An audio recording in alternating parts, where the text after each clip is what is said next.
भोगीची भाजी आपण इथे बनवत आहोत. चिरलेली वांगी घेतलेली आहेत, 3 ते 4 बोरं घेतलेली आहेत. हरभरा घेतलेला आहे ओला, तुरीचे दाणे घेतलेले आहेत, पावट्याचे बी घेतलेले आहेत, चाकवत घेतलेलं आहे, वाटाणा, गाजर, शेंगदाणे.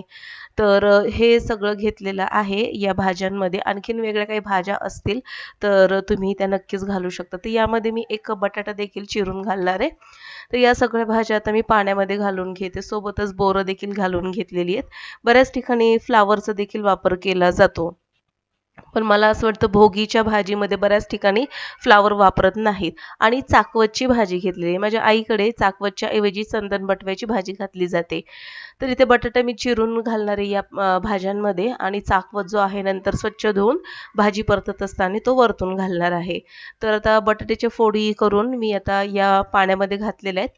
आता भोगीची भाजी करण्यासाठी मिक्सरच्या भांड्यामध्ये जवळपास 2 चमचे तीळ घेतलेले आहेत आणि साधारणपणे मूठभर इतके शेंगदाणे घेतलेले आहेत. कच्चच घेतलेले, भाजून देखील तुम्ही याचं कूट करू शकता. मी कच्चच कूट केलेलं आहे.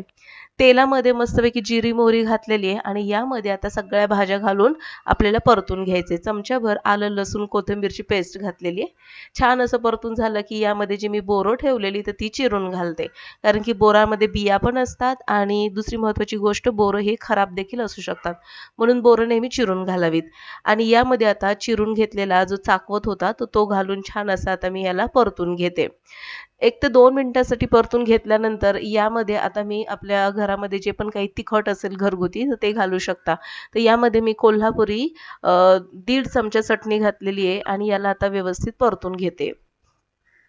तर ही जी भाजी आहे हिरव्या मिरचीमध्ये देखील बनवली जाते. खूप छान होते ही भाजी. आणि दुसरी महत्त्वाची गोष्ट, आमच्याकडे हे जे खेंगट म्हणतात भोगीची भाजी, तर ती साधारणपणे रस्सा भाजी केली जाते. बऱ्याच ठिकाणी ही भाजी सुक्की देखील बनवली जाते. आता यामध्ये मी तीळ आणि शेंगदाण्याचं जे कच्चं कूट केलेलं ते घालून पुन्हा एकदा व्यवस्थित परतून घेणार आहे.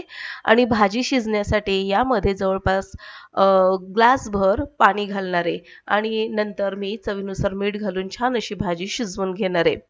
तर ते व्यवस्थित मिक्स करून घेते आणि झाकण ठेवून मंद आचेवरती भाजी शिजवून घेणार आहे. तर भाजी ही छान अशी शिजून तयार झालेली आहे. बटाटा छान असा शिजलेला आहे. तर अशा पद्धतीने आमच्याकडे भोगीची भाजी बनवतात. तुमच्याकडे कशा पद्धतीने बनवतात मला कमेंटमध्ये नक्की सांगा. आणि भाजी आवडल्यास नक्की लाईक करा.